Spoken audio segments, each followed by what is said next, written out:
Good evening, ladies and gentlemen, and welcome.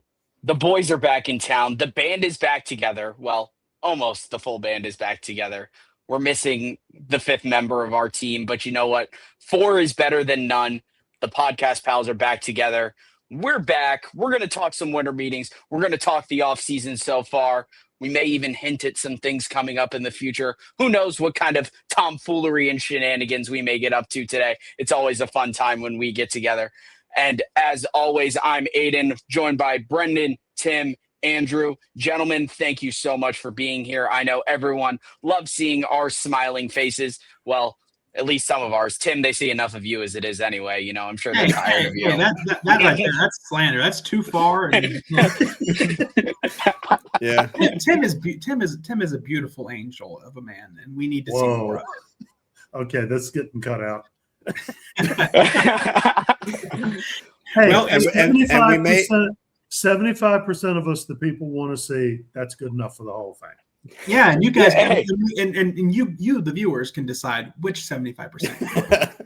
Leave a comment down below. Let's like our views. like and subscribe. Anyways, and we may be missing our fifth member, but he's first in our hearts. That's for sure. Yes. You know what? But I think the first thing we need to do is take a look back. It was a dark and stormy night. I don't even remember what happened during that preseason prediction episode that we filmed. Was that really Who the knows last how time many we months recorded? ago? I think it was. Yeah. I think it was the last time we recorded. Many moons ago. I think we should just take a look back and see how wrong we were. Because here's why you're. Oh wait, that's the wrong show. Wrong show. Cut. Wrong show. Let's just get back in and see how wrong we were about our preseason predictions. Because I don't even remember who I picked to win the World Series this year. To be quite honest with you. All right, so I have it up here. You guys haven't seen it. No. I want to see if you guys can guess how many of us even got any of the two teams right in the World Series, because we picked a World Series winner and a World Series loser. I think out of the eight teams that were picked in the World Series, two, like overall out of the eight, two were correct. Okay. Brendan? let's just see what we got. I think maybe three. All right. I know I had Cardinals. You didn't have Cardinals. Damn it! I picked Cardinals the year before, didn't I? You did. Yes. You did. You picked me to repeat. That's what it was. Funny thing is, I was the only one to get a World Series team correct, and I chose myself losing in the World Series. I said that I was going to lose in a rematch with the White Sox. Everyone else picked other teams to make the World Series. So Aiden had Mets versus losing to the Blue Jays. Brendan had Angels beating the Phillies. Tim had Phillies beating the White Sox, and then I had the White Sox beating the Cardinals. Okay. So we're good at this, is what I'm hearing. Yeah, I just also want to point out you didn't have me winning the division, so. I'd also like to point out that all you guys are wrong. I didn't finish in last. So suck it. Not last. Not last. I finished in second. Mind you, still under 500. In the AL Central, I'm not sure how much of an accomplishment that all was. At least it I wasn't will say last. the big thing I didn't see coming though was I had the Guardians as a playoff team last season. That did not go well. No. That was a surprise in my book. They had the talent, just I don't know, they kind of collapsed. There were a few teams in the last couple of seasons. It's been like that, where really good teams kind of took a step back and didn't really know how to respond to that. And I'm thinking of Miami 2 seasons ago, and they were able to bounce back this year. I think looking at all of our predictions, I think one of the biggest surprise teams was probably the Reds. We didn't see them doing as well as they were going to do. They definitely took a big step forward. I mean, you picked them last time.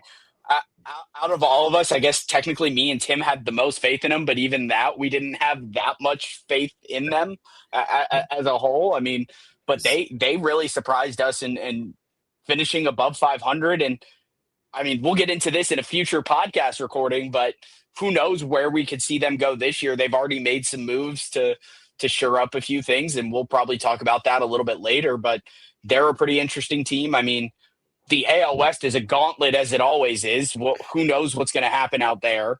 I would like mean, to point out to that you and Tim almost had it right where there were 4 teams from the AL West. The Mariners just lost out to Brendan's Yankees for that last wild card spot. And none of us picked the Yankees to make the playoffs. No, but we all picked them to finish second. So I think it was just you look at that AL West, and it is.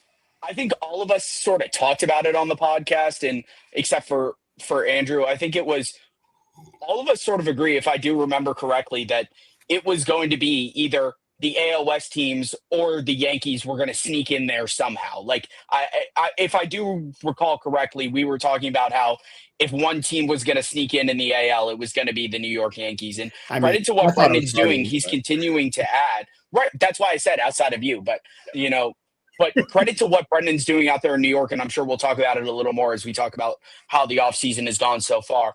But it really shows I don't know if it's the strength of the AL West or the weakness of the AL Central. Both things. I think it's a little bit both. The only so I realized I didn't include Brendan. Brendan also picked 4 teams from the AL West to make the playoffs. Mm-hmm. The only reason I didn't was because I was afraid of them beating up on each other because they would play each other more often. And I didn't think there was enough games against the A's and the Stags to boost all of them above everyone else in the wild card race. It almost ended up happening. But I also think with the Guardians not playing up to what we thought they were, because we all had them at least second or third. And yeah, it's just the AL Central is outside of the White Sox are big old question marks, especially Aiden with some of the moves you started, or I guess the one move you started making with moving Odom as part of your center. But I don't know. I don't know what the AL Central is going to look like outside of the White Sox this season. Well, yeah, and I mean, I think if you think of it in tiers as opposed to divisions, you picking everybody in the AL West is kind of a chalk bet because they're all up at that top. The Toronto's there, the White Sox is there, and everyone else is kind of competing for that crunchy middle. And it's got to be somebody popping up out and winning 20 games in September to making a difference there. Yeah, and I think when we take a look at the NL, I think the NL is a little more exciting or a little more of a toss-up per se, because there are more teams that are a little more, I don't know. I think the top tier, and I don't want to take anything away from you, Andrew, because obviously you've shown that you can win multiple World Series. But I think the top tier, there are fewer teams in that upper echelon, where that middle tier, those wild card teams, there's a large group in that middle tier that it's a lot harder to predict that middle wild card tier. Well, actually, we'll get into what we're planning on doing here tonight, which is we're going to discuss the offseason. We've touched on our predictions. We've seen how wrong we all were for the most part. Andrew more right than the rest of us. Only when it comes to one World Series team. So what we're going to do here tonight, and we can actually we probably take the graphic down here. What we're going to do here tonight is we're going to discuss the wild and wacky eMLB offseason, what has happened so far. There has been a lot of movement. There have been a lot of trades. There have been a lot of big free agent signings. So we are going to go round robin. Each of us is going to give who we think is the biggest winner and the biggest loser of the offseason so far. That can be a team. That can be a player. Doesn't matter. So everyone understand the rules, understand what we're doing? Are we giving one of each, or are we doing 2 rounds of each? One of each. One of each. We will go around the horn. You give me a winner or a loser, and then we'll come back around. You give me the other one you didn't give the first time through. Okay. Cool. All right. And Aiden, why don't you go ahead and kick us off? Let's go ahead. I'm going to give I'm going to stay away from the obvious because I feel like we sort of have a gentleman's agreement. It's like if any of you guys watch JM Baseball, the gentleman's agreement during the home run drafts of not taking 2,000, Barry Bonds, Yeah. the gentleman's agreement of that. I'm going to take the biggest winner. I want to go ahead and say that the biggest winner is Yordan Alvarez, the player, robbing Arizona blind of money for a DH who should not be paid the amount of money for that length of time in Arizona for why they signed him to that contract for a team who is going to win probably less than 50 games this year. I have no clue what Arizona is doing. Yeah, you're going to put some butts in seats, but I honestly have no idea. To me, this just feels like a move to make a move with no real reason or rhyme behind it. But Yordan, good for you to get yourself a place. Go to Arizona, no state income tax. Get yourself a place, enjoy the warm weather, and you know what? Be close to Mexico to enjoy the Fountain of Youth or wherever Ponce de Leon puts that. Tim, you actually are pretty familiar with the Arizona situation. Do you have any additional insight for why this move happened? I don't have any special insight, but I think that team has struggled to put any offense together since its glory days in 23, 24. And I think this is a move to just try to jumpstart. Hendry Mendez is a tremendous power hitter. He's never going to be a league leader or even league average, quite frankly, in batting average. Mm-hmm. And I think it just helps to get another power guy in there. Plus, they've got some guys coming in the next couple of years that may be able to pull up and help that team. And I think he's just kind of a bridge. 5 years, yeah, just 4 years. The one that was voted 5. Harry Spuler sent. I can't believe the Diamondbacks gave Yordan Alvarez a 5-year deal. I mean, I know old people move to Arizona to die, but this is shocking. Yordan Alvarez is so old they have to stock his locker with Metamucil and Depends. His scouting report says he plays like Ty Cobb, but that's because he actually played with Ty Cobbs. Don't count on him to steal any bases. The only thing he's stealing is the handicap spot at the pharmacy. That's right. It's 4 years. I was too busy listening to the clip. And I think that the fact that it dropped a year makes it a little bit more palatable because of the age of Alvarez. 5 years at 8. Well, is he 30? He's 35 in this. Yeah, he's 35. Yeah. So that would have been paying him until he's 40. So I think knocking a year off makes it a little bit more bearable. But take that, that contract would make sense on other teams, not a team that is still in the middle of a rebuild. This is a type of signing that you would make if you're looking for that last piece to put you over the top in the playoff contention. I just don't know if it made sense for Arizona. And I think that's what Aiden was alluding to. Actually, it's like I that's could exactly what I'm on that narrative specifically. Okay. Because you can't keep most of the money. And this team had a massive budget surplus, 80 plus million. Now they're at 50 something million after the signing. What are you really going to go compete for the top free agents? Probably not. You're trying to build to the draft. So no, but go after players that can provide more of an impact to your team than just a designated hitter. Get someone who is a decent hitter with good defense. Get someone to add to your pitching rotation. Get some people that add to your bullpen. The bullpen is scary bad in my opinion. Go after a guy who's not 35 years old. Go after a guy like, I know, and he'll probably come up later. Go after a guy like James Bond. Go after, even though he's a top free agent, you've got $80 million. Go after a Cody Koshin. Go after a guy you can sign for 8, 9, 10 years. He'll be with you for the entire length of your rebuild. He'll be there with you for that entire. He'll put the same butts in your seats. You'll get the value out of him. He's younger, and you'll get the same, if not more, production at a more valuable position than you'll get out of a DH/first baseman in Yordan Alvarez. That's where I have the issue with this. It's not the fact that they went and spent money. Okay. You have the money, go and spend it. The issue that I have is that they spent it on a position that they A, didn't need, and B, they spent it on a player that's 35 years old. Okay. So Jordan's the winner, but not the team. So Exactly. I would also like to point out, because Aiden, you made the comparison between Bond and Alvarez.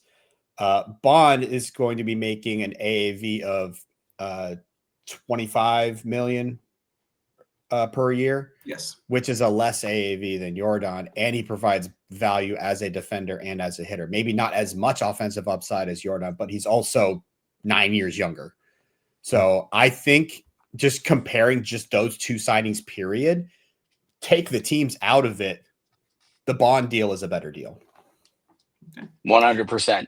Well, So Yordan, way and- to get your paycheck. Andrew, why don't you give us a winner or a loser now? I'm trying to decide which one I should do first. I guess I'll go loser, since Aiden started off with a technically a winner, even though we kind of spun it to be the other way around. I'm waiting to see if the Phillies do anything, because right now they haven't done really anything outside of, I think, a couple minor league signings. And you have to think that they are disappointed that they didn't even reach the World Series. I know I'm the team that knocked them out, and I feel great about that. But I went into that series like fully prepared to be like, all right, I'm good if this is where my season ends, because the Phillies have a great team on paper. And he's right. We have the receipts. He was like that. Would you Insert consider receipt that here. him being a loser for sitting pat, or being a loser because there maybe would be opportunity to do something, but they just haven't done it yet? I think they're a loser because of some of the players they lost and haven't done anything to replace. I think Alex Murray was a valuable part of that lineup. He's not one of the superstars in that lineup, but he is a valuable piece, and he got his contract in Boston. I also think losing Andrew James is a big deal. Now, granted, you don't have the contract on the books anymore that you gave him.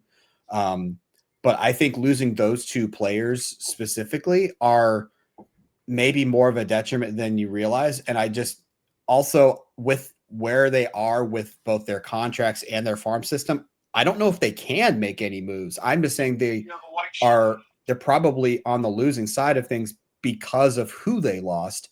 And I don't know if they even have the ability to replace them. Yeah, probably not. Do you think their window is closed? No, their window's not closed. They still have the talent. But you have to be disappointed. Like this team went all in the past couple seasons in the moves that they made, and they don't even have a World Series appearance to show for it. The last three World Series have been Cardinals, Giants, Cardinals, and they haven't even made the World Series. They keep getting knocked out by a fellow NL team. And if we were doing winners and losers at the end of the season, the loser would continue to be the American League, who has not won a World Series. 2024 World Series when the Angels beat the Diamondbacks. Wow. I didn't realize it went that far back. Yes. To me, it just seems like with this Phillies team, I understand where you're coming from calling them a loser. Like calling them the loser of this offseason so far. I can respect that. But to me, Astros over Cubs in 6. My bad. 26. I was about to say, yeah. I thought the Astros won one more recently than the Angels, and that's why I was like. But to me, with this Phillies team, I think that you look at this team, and the only real hole to me that I see on their team is the bullpen. Mm-hmm. That's the only real hole with the loss of James. Sure, they could have shored that up a little bit, but this team is, in my opinion, the most complete team in eMLB. If we look at it pound for pound, it is the most complete team. We don't need to do a whole team breakdown here because no, I'm not doing a whole team breakdown. Let me finish. Hold on. Okay. Let me finish before you cut me off. Pound for pound, they are probably the best team in eMLB. So to me, we can't call them a loser because they don't Right. really need to do anything to be able to they don't need to do anything to make any difference. They can stand pat and try to run it back with a very similar squad. All right. Well, Aiden, Because what's the some of those guys definition of coming through. insanity? What's the definition of insanity? Doing the same thing over and over and expecting different results. But baseball is that. You can do that in baseball. You can try something different because other outside forces impact it. We've seen teams run it back with the same exact team, and because of other outside forces, then make it to the promised land. We've seen the Giants in 2010, 2012, and 2014. All those teams were roughly the same exact team. And in 2010 and 2011, that was the same exact team. They tried to run it back with the same exact team, and they didn't get to the promised land. Was that insane? Yeah, but they still won 3 World Series. The Phillies haven't even made the World Series yet. But they're trying to push to that, and they can do that with this team, in my opinion. So I'm just saying, you can't call them a loser. You can't. I don't think you can There's call a them a 0% loser. chance this show will hit under an hour now. I agree that they have a very fantastic team on paper, but something is missing. Well, it's like this. They won 111 games in the regular season. Playoffs are a crapshoot. If you get in, and we see it all the time, especially in the MLB, anybody can win as long as they clinch and get a spot. I think this is a really good team. I think, to be honest, the loss of Andrew James, not that big a deal because Mark Jones was their closer. And they were paying a ton of money to Andrew James to basically be a middle reliever. I don't think they weren't using Alex Murray all that. I mean, 120 games, and he was injured, a week and a half. So, I see some addition by subtraction going on here. They would still be my favorite going in when we talk about it. I'm not changing that aspect of it. No.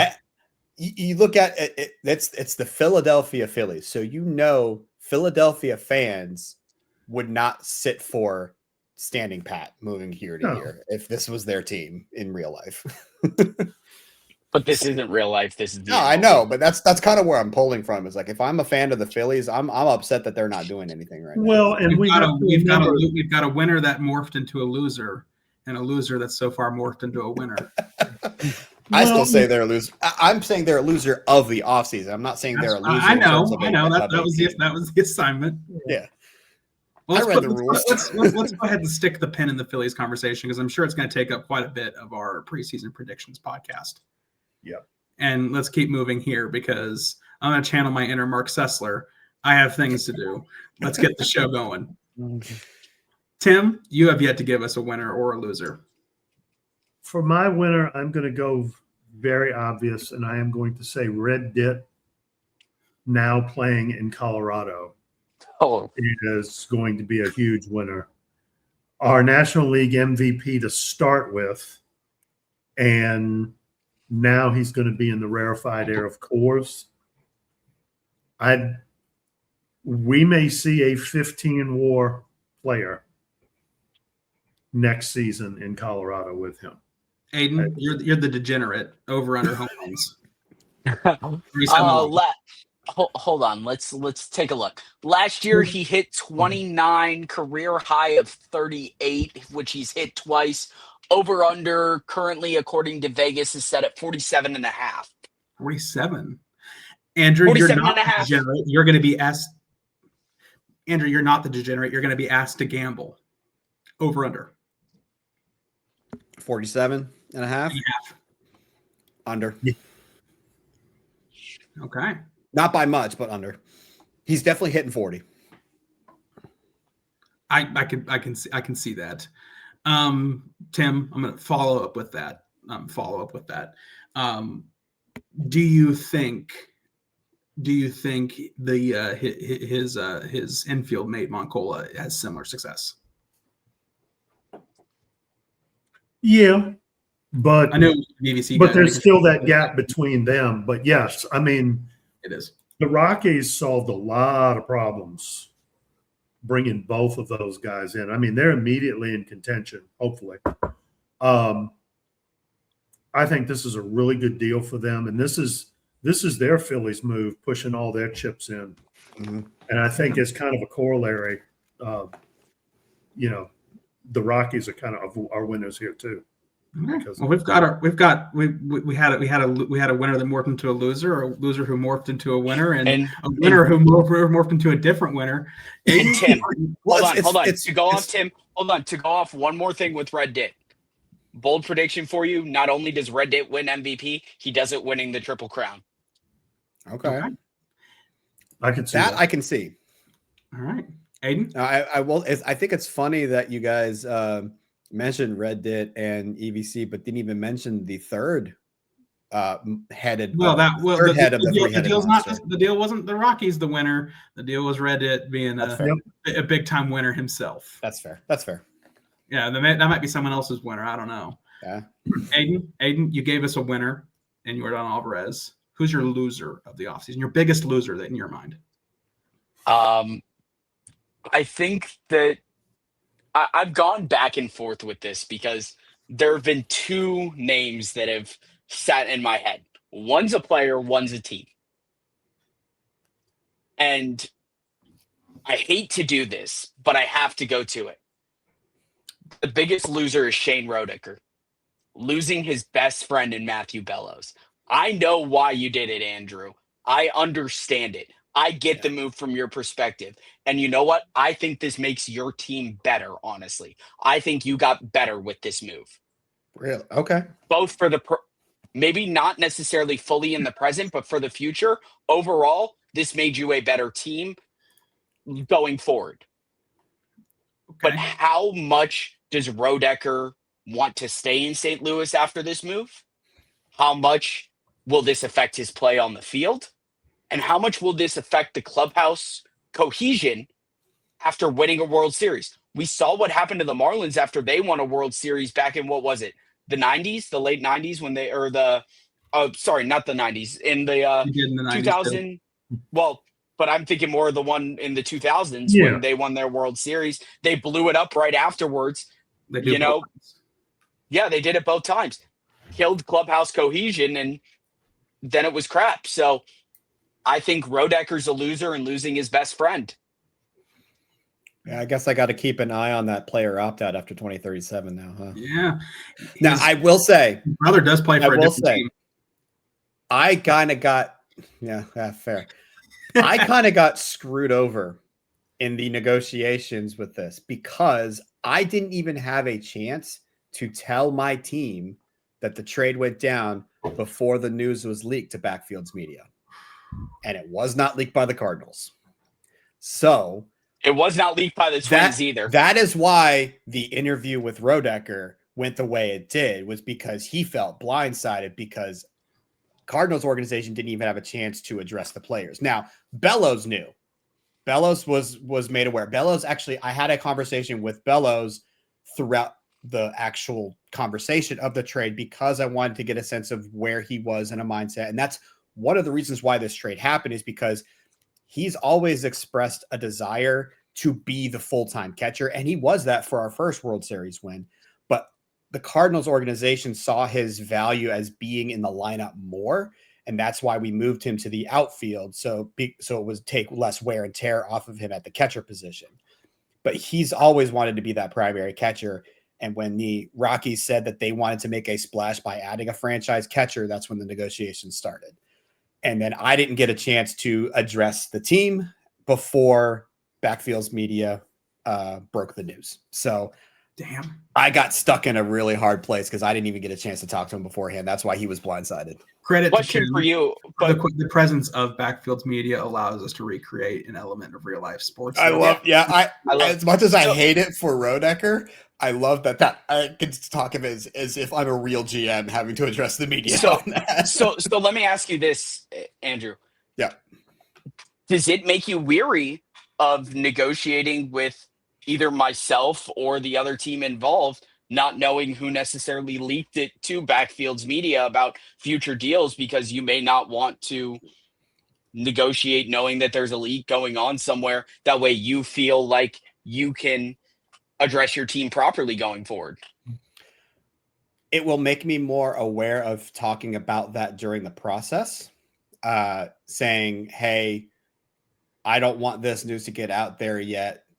Let's make sure we've dotted our I's and crossed our T's and make sure I handle things in-house before the rest of the world knows. I do know who leaked it, so it's not gonna change my my view of the GM who did the leaking. But I will say it's definitely going to make me more wary of it when going into negotiations and how I communicate with my team. Okay. And Tim, what's Backfield's Media's sort of take on all of this? Oh, they got the scoop. They don't care. No, I know. I love to hear the media. It's very interesting hearing the media perspective on it coming from a GM perspective as we have on our side. Everything that comes across my desk is fair game. Now, there are things that I find out about, and if I need a second source, or if there's something negative, or there's going to be something that happens that could be a detriment either to a CCP or a team, I'm not going to run it unless I get a go-ahead from the folks involved. A trade doesn't rise to that level. I'm talking about other stuff that might go on personally between people and all that. That's not fair game. That's not what I'm here for. I'm not anybody's therapist either. But I love the back and forth. It was funny because I told Brendan, I think I might have put it in our chat. That afternoon, I was sick as a dog. Oh, yeah. I remember that. Yeah, and you put it in our chat. Yes. And getting that news, it was like Dayquil and Red Bull. It was like, okay, I'm back. Worked on that. And then when Rodecker reached out, I'm like, oh, okay. Did not realize. But yeah, hey. I mean, that was kind of peeling back the curtain of the actual contract extension negotiations. He was right. That was a big thing because I signed them both around the same time to their long extensions, and that was the big pull was locking them down as cornerstones. But in this instance, I wouldn't have looked to move Bellows if I knew he was perfectly okay with being a center fielder. But because I knew, and he had expressed as much, that he still wished he could be a catcher, but he always had that team first, I'll do whatever the team wants me to do, but I still wish I could play catcher. I didn't want him to stay in St. Louis and resent the fact that he stayed in St. Louis. Fair enough. Okay. Well, Andrew, you were the centerpiece of this last conversation, and we're going to stick with you. Yep. Who's your biggest winner this offseason? So I'm going. You kind of cut out, but I assume you said winner because that's what I need. Our biggest winner, yes. Yeah. So I did a team for loser. I'm actually going to go with a player for winner, and I think the player that is the biggest winner is John Calgill. I think that moving this early on in his career to a playoff World Series contending team, in fact, the team that was the AL champions last season, is fantastic for him. Fantastic get for the Texas Rangers, but I think it's more of a win for Calgill than it is for the Rangers because the Rangers did have to give up a lot of talent. They also had to give up some financial space because they took on some of the contracts from the Royals. So I think Calgill is a bigger winner because it puts him in a position to compete for World Series now early on in his career, where you could have seen the Royals really ride out all of his team control years until he's about to hit free agency and then cash in then. But they made the choice to move him now, thinking that they were maximizing his value. So I think Calgill adding to the Rangers' talent. Yeah, the Rangers had to give up Thurman in order to do it, but I think you honestly take that trade for someone who is a lot more cost controlled now, someone who's a lot younger, and someone who is a two-way player. as someone who probably is the best player the league will ever have. Probably, yes. Yeah. Exactly. I can't find any fault in that logic at all. Nope. I've got nothing. I think you hit the nail on the head. Is this the first time one of us has said something that wasn't controversial? It's the first think time so. I think Aiden's had nothing. All right. Last one. Tim, All right. your biggest loser. This is the other half of my original pick, and this is the Marlins. I get the reasons why, and I'm not questioning Flying's motives behind trading these guys.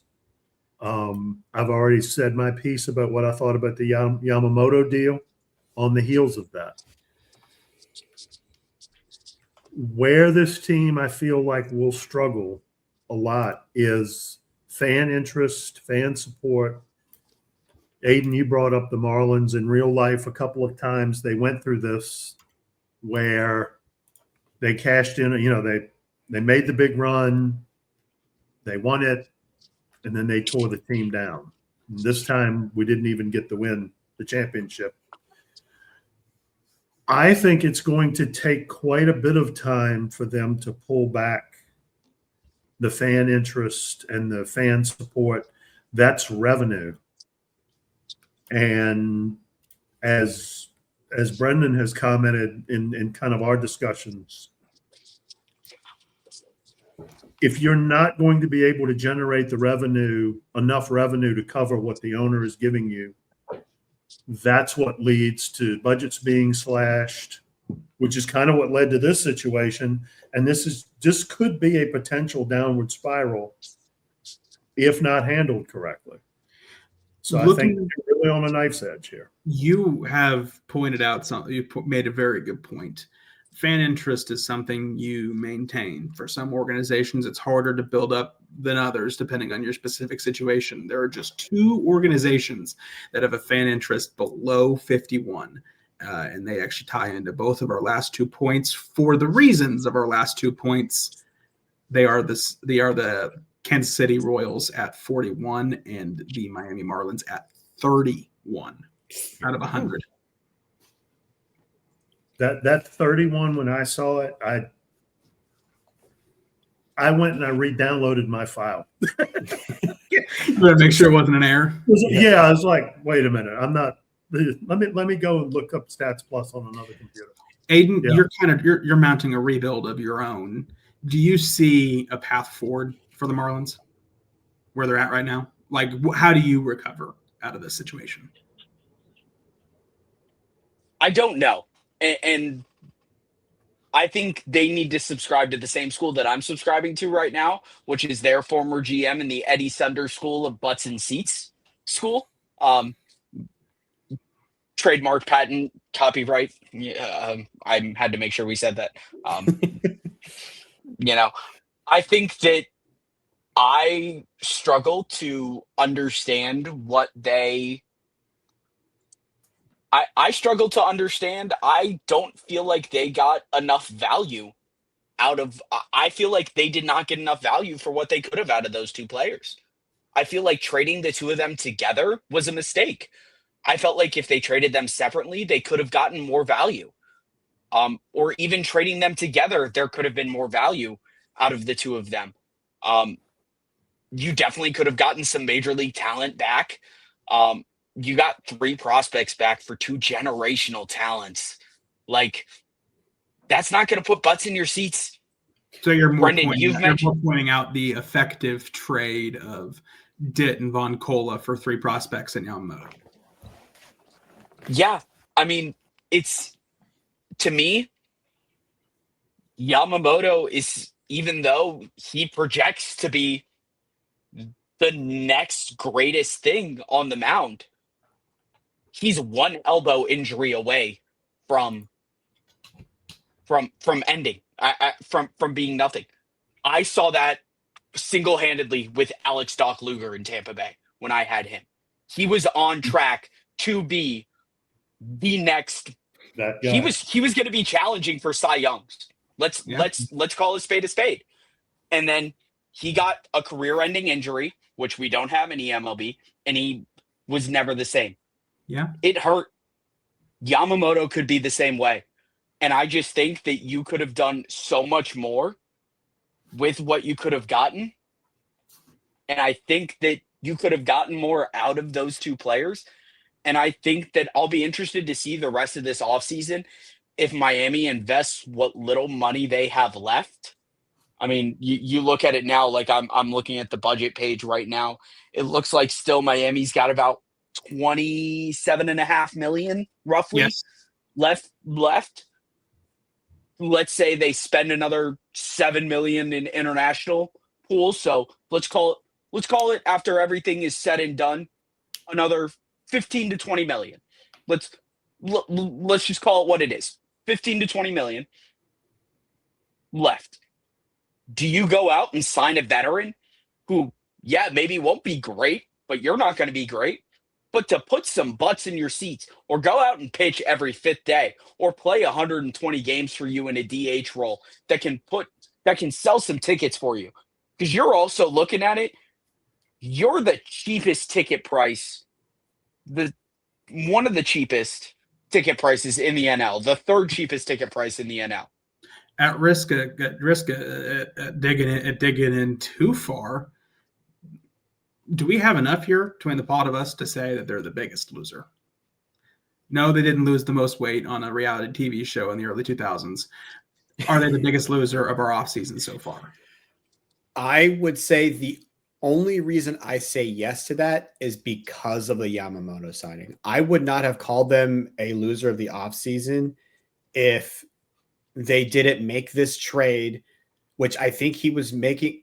Like Aiden mentioned, you probably could have gotten more back, but I think part of it was trying to offload those contracts and then turn around and just kind of invest the same amount of money into one person.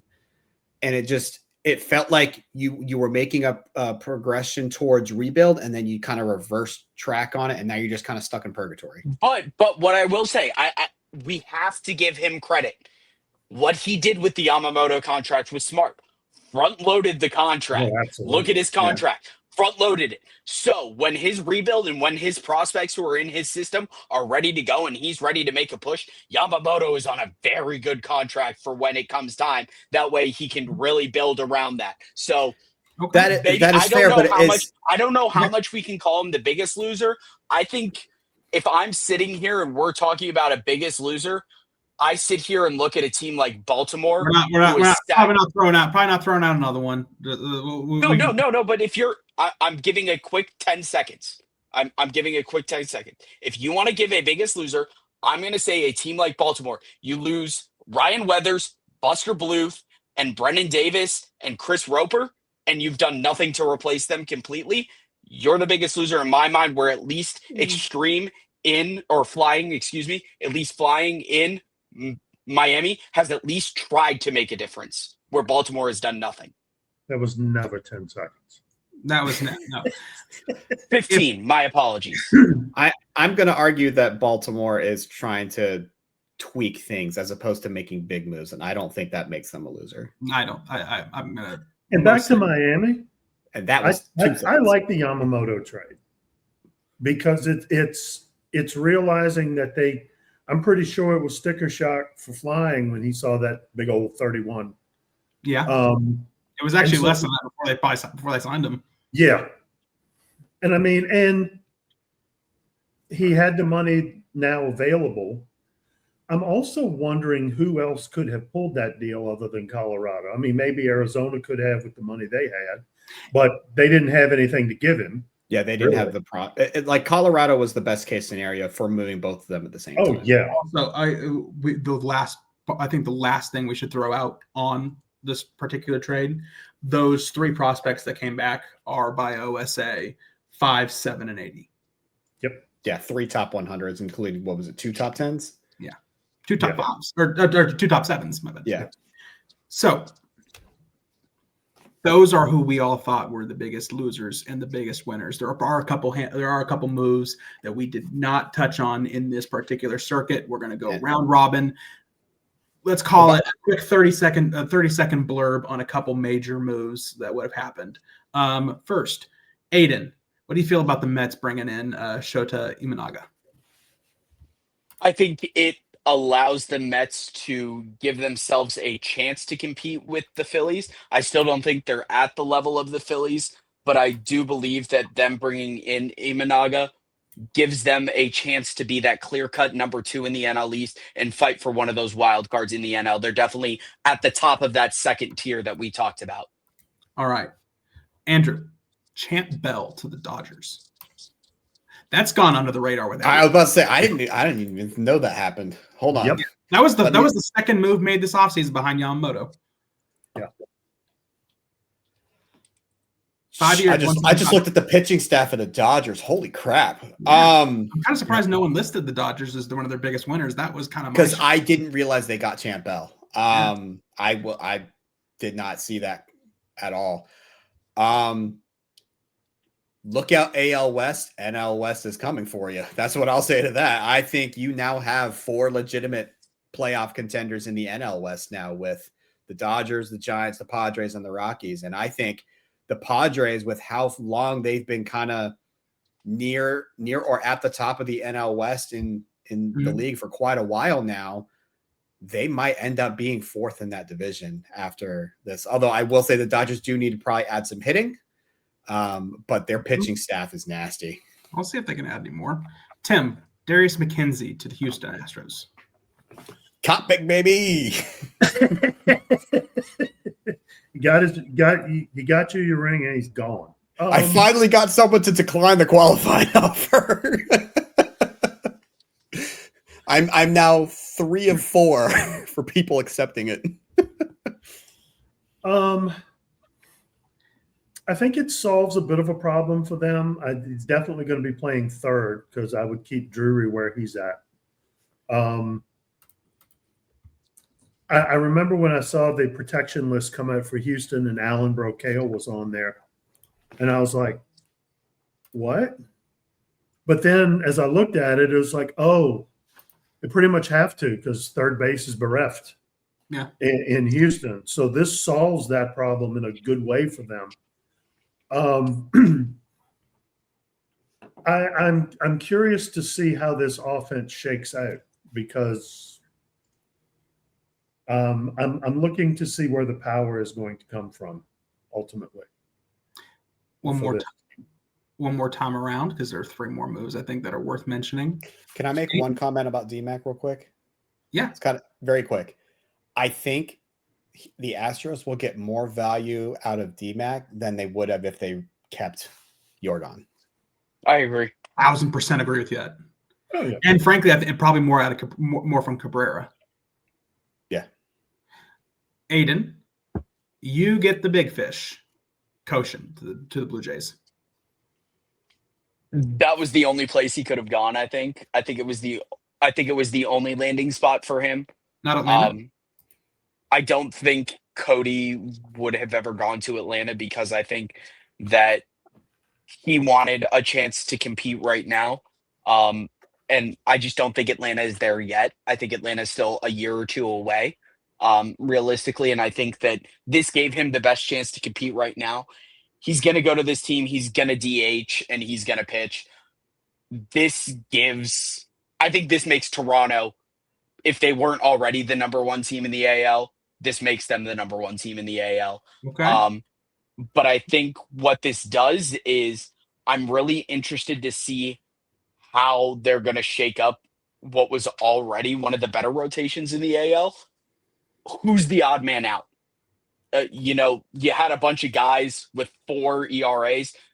I mean, look at them. You had Braden Holiday, 4.28, Clinton Barton, 4.1, Ben Dudley, 4.28, Tanner Houck, 4.27. And then you throw William H. Money in there, who missed all this did season. not pitch last year. Oh, no, last year was the year missed with injury. Yeah, he missed last year with injury, but the year before that had a 3.24, and the year before that had a 4.56. So you got great starting pitchers there. Who's the odd man out in that? So I would not be shocked. When we come around for our preseason predictions. I would not be shocked. Hold on. I would not be shocked if we see a 6-man rotation. I would not be shocked if we know Harris loves picking up the phone. Would not be shocked if he picks up the phone. Or a guy like Money who's coming off an injury. Could he be. transition into a closing role potentially? Could be. Who knows? But I think this makes Toronto the biggest threat in the American League, and I think Koshin is going to love playing in Rogers Center. All right, Andrew, to give you a follow up to your on the hitting with the Dodgers. Gunnar Henderson got a surprisingly large-ish deal, 5 years, 60-something million. How do you feel about that? From a Cardinals perspective, a little annoyed because I was about to go after it. And I was like, nah, I'm not going to pay that much. I think because the Dodgers needed bats, that Henderson is a good. You get value out of his defense. You already have the defense there. He can play first or second for you. Can even play third if you need him to. He's got that flexibility. So you at least have that at a minimum, which gives him plus value. If the bat can come around and be better than what it was when he was moved to Texas, because he fell off the face of the earth when he got traded to Texas. Kudos to the Mets for getting trade value out of him when they did. But if he can find that Mets form with the Dodgers, that's a positive deal. If he hits like he did when he was with Texas, it's a bad deal. Either way, you're going to get decent defense out of him, which is better than signing just a pure DH and hoping he doesn't lose the ability to hit. But it's going to come down to whether or not he'll be Mets or Texas, Gunnar Henderson. I think the thing that sticks out for me with him is the fact he is a little bit injury prone, but he does fill a need for the Dodgers at third base. My question is can he stay healthy for the duration of this? And the fact of the matter is, you look at it too. You look at the fact that they signed him through his age 35 season. Is that going to be too long of a contract for him, though? Because he might have to transition into a DH role. Will he be able to play defense through that whole contract? But at $12 million per year, it's not that huge of a gamble. True. Tim, let's land this plane. You need to tell us about the Red Sox landing both James and Murray. Does this blow the lid on the conspiracy theory that has dominated the eMLB? Are you touching this one, Tim? Joking aside, how do you feel like this plays into Boston's plans for the future? I'm kind of puzzled by this deal, by both deals. James going to the Red Sox, I see that. I don't think he moves DeMars off the closer role. Word is that he had to be promised it. Well, I don't know if that. It wasn't just a homecoming, because I know James always wanted to play in Boston. Like the first time through free agency, one of the main reasons he went with the Phillies was because it brought him closer to the East Coast. Boston is a team that paddles like crazy and finds a way to stay somewhat relevant. And I've been every year, I'm like, yeah, they're finally starting to dip beneath the water. And then they'll do something like the Skeens trade. And then this. Alex Murray can play anywhere and probably will get a chance to. Probably more at second base than anything else, I think. Mm-hmm. I feel like there were bigger names out there that Boston could have gotten in on and made more of an impact. I don't see this really moving the needle for Boston. Do you think Murray was a pivot after not getting Bond?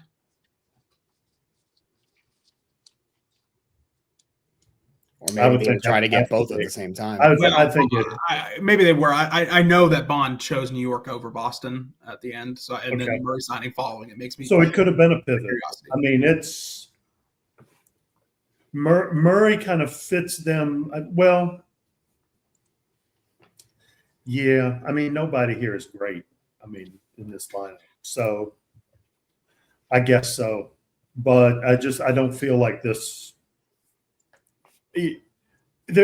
they're in this no man's land of either tear it down and build it from scratch, or push forward and get some bigger free agents in here. So they're the Pittsburgh Steelers. Yes. So hold on, Brendan. No, Steelers they- made the Hold on. playoffs. Hold on. Before we land this plane, you've done a lot of asking us questions. Yes, Aiden. As a matter of fact, Hold if on. you No, will, no. if you were Aiden, I need you to let me say the next 30 seconds worth of words, because you're going to get that. This has been our biggest losers and winners, kind of recapping a bunch of the transactions this offseason. I thought it would be nice if we could wrap this up by giving the floor to our friend Aiden and letting him do the hot seat. I mean, that wasn't where I was going to go with it right away. You can use I that wanted- for this. Fine. I wanted you to talk us through the one big free agent we hadn't talked about, which was Bond. I wanted you to talk about your free agent signing, what you hadn't done. All right. Put me on the big screen there, Tim. Put me Get on the big screen. Put the man on the big screen.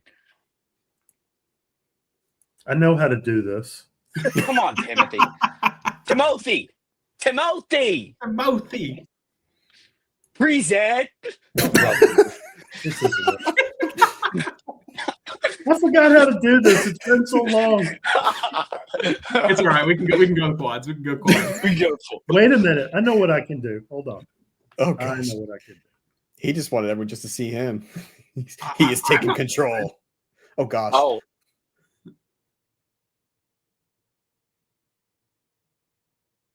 Hi, everybody. It's just me now.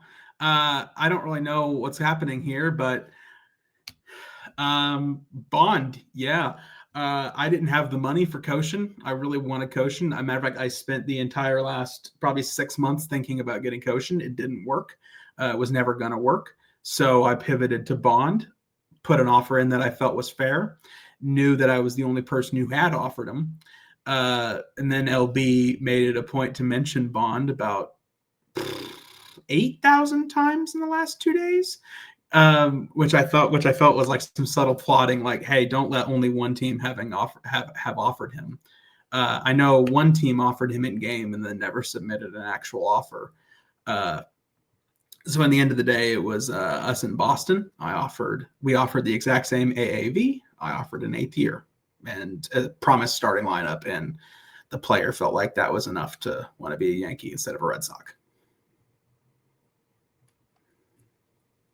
you know what? I liked it, Tim. That worked. It did work somewhat. Thank you. All right, now let's get to the hot seat. Now I feel whole. All right. So, Andrew, starting with you. Mhm. When all is said and done with this trade that has happened, all right, now click and drag the person who you want in the middle. Why is it not working? It's like I hate Just leave it in this. Just leave it in the force. I am. I am. We are professional podcasters. No, we're not. Yeah, apparently. All right, Andrew, we'll start with you. Yep.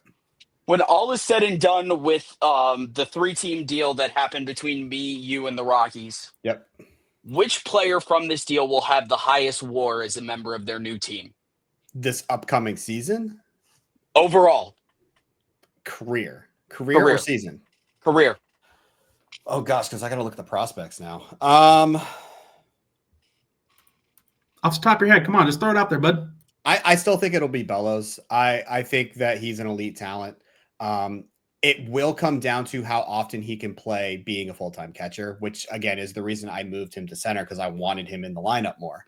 But I do think that he still ends up with a higher career WAR. But I think I'm going to get as much production or similar production out of Xavier Odom in the outfield than I was getting out of Bellows, which is why I was comfortable making that move.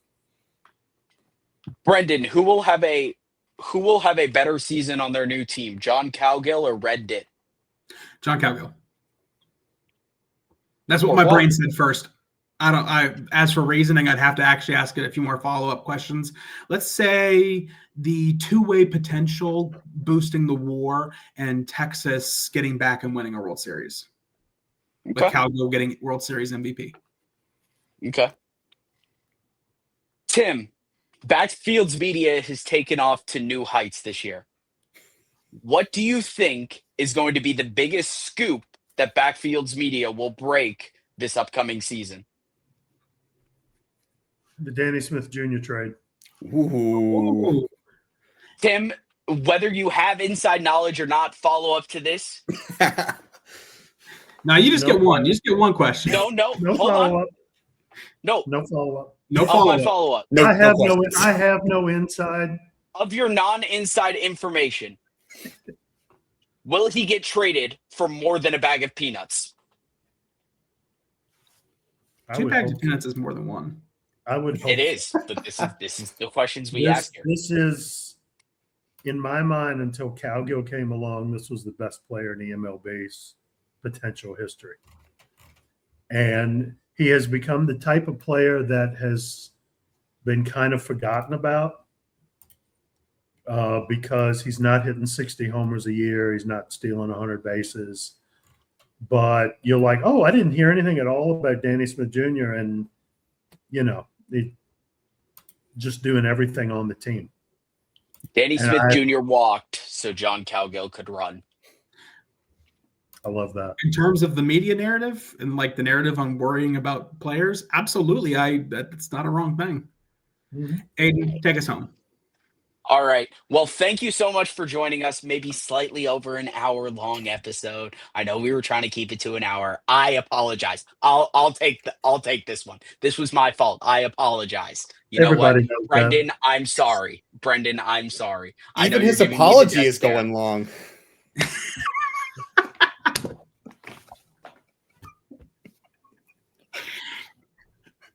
I'm sorry, I had to. Aiden didn't know This is what to do with another that. episode of This plane is going to land. This plane is going to land in the ocean at this point. That's the second time I've rendered him silent today.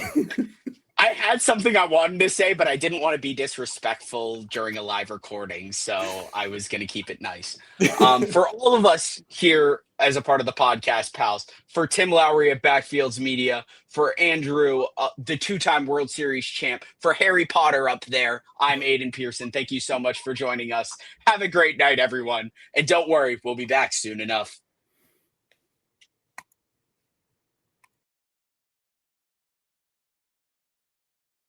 You're good enough at editing where we can have an outtakes section, right? Oh, yeah. Okay, good. See you. Yeah.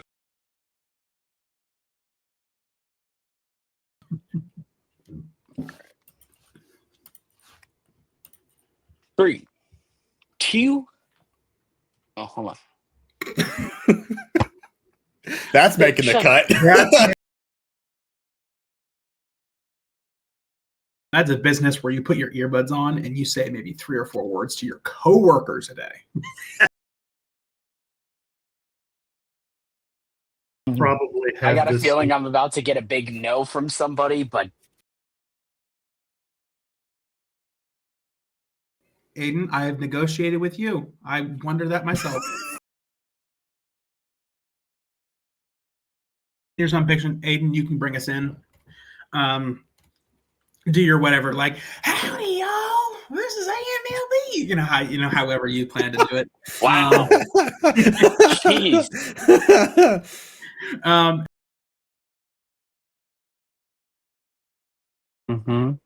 So we'll Found it. Yay. we'll be getting closer. We'll get closer to that point in time here. All right. I found it because apparently the search function in Google Sheets has a way to search within the document for words. And I thought, okay, what word is rare enough that I wouldn't be talking about it that much? Because I couldn't search Cardinals because I have way too many Cardinals crap. So I searched Stags and I found it. So let me get this straight. You found that file looking for stag film. I knew where you were going with that.